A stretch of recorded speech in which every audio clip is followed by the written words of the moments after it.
concepto de transición política remite a un proceso de radical transformación de las reglas y de los mecanismos de la participación y de la competencia política, ya sea desde un régimen democrático hacia el autoritarismo o desde este hacia la democracia.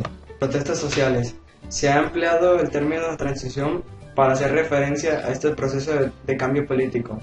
El sistema político mexicano, caracterizado por una fuente de control social y político, se enfrentó a una serie de cuestionamientos por parte de varios sectores de la sociedad entre los años 1959 y 1980.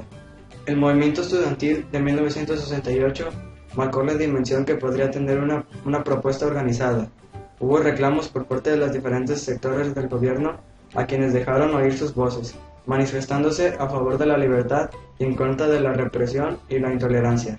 Al iniciarse el régimen del presidente Echeverría, el país no restañaba aún la factura política que produjo la acción oficial para detener el movimiento estudiantil de 1968, y en el ámbito mundial se iniciaba el fenómeno de inflación-recesión, cuyos efectos pusieron de manifiesto aún más que antes el carácter internacional de la economía. Como parte del proceso de transición que experimentó el sistema político durante la década de los 80, una nueva generación de políticos fueron ocupando los principales puestos del gobierno mexicano. Se les conoció como los tecnócratas por sus altos niveles educativos. México había sido gobernado por políticos que tenían muy claro que la política estaba basada en la negociación. El término tecnócrata designa la actitud de las personas que están capacitadas para conducir las líneas de producción.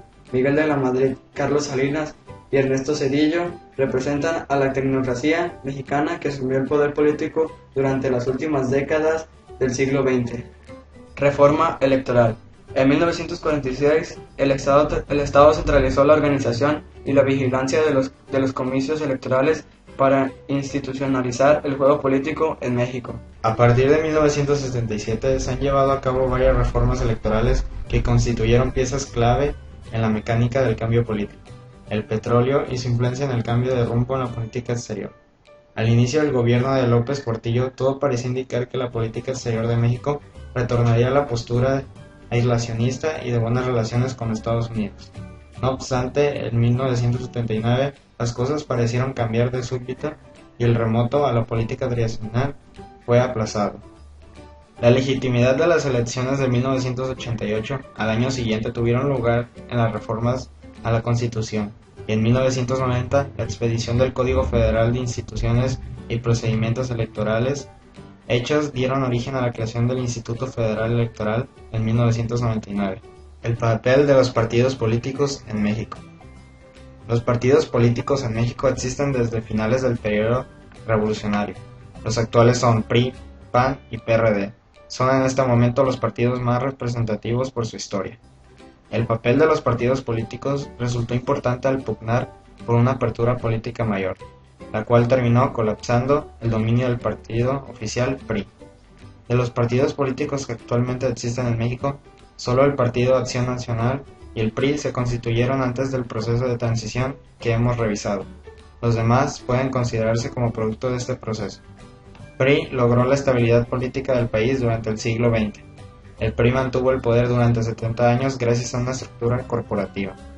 PAN se define como un partido de centro, reformista y que enarbola principios humanistas, aunque generalmente se considera que su ideología es decir, conservadora y ligada a la Iglesia Católica.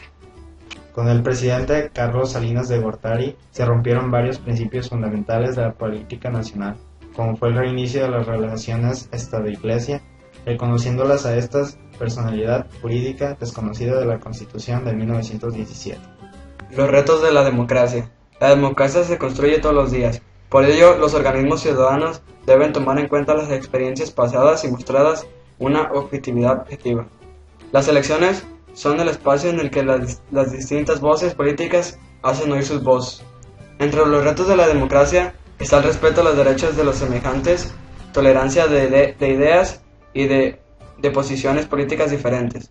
Los logros más representativos en los últimos años son la creación de la Comisión Nacional de los Derechos Humanos, la organización del Instituto Federal Electoral, la creación del Instituto Federal de Acceso a la Información Pública